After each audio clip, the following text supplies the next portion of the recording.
Dili pa mo patuman og price freeze ang DTI Region 11 taliwala sa mga nagmahal na nga mga produkto subay sa kamahal sa lana. Ani report ni John D. Esteban.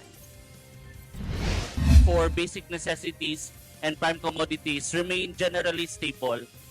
In other words, prices are still compliant to our suggested retail price.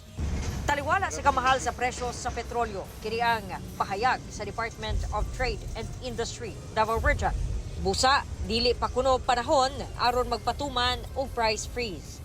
Aban, bisan pa man ini, dunay pasidaan ang ahensya sa mga negosyante nga labaw sa 10% sa suggested retail price ang ipatong sa mga produkto nga mga batakang panginahanglan o prime commodity. We can impose penalties if ever na ay violation for SRP, the administrative fine na from 5,000 or as much as 2 million. It can also result to business permit cancellation, imprisonment for 5 to 15 years. Wala pa'y nahatag nga datos ang DTI 11 sa kung pila na ang napadalhan og letter of inquiry. Apan ang tubag matud pa, sagat sa mga napadalhan na, maong dugang gastos sa logistics maong ni mahal ang pipila kabaligyang produkto.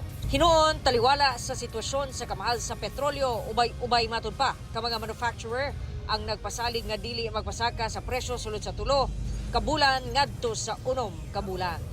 Kauban si Bebot kay sa kamera, John D. Esteban, 1 Mindanao.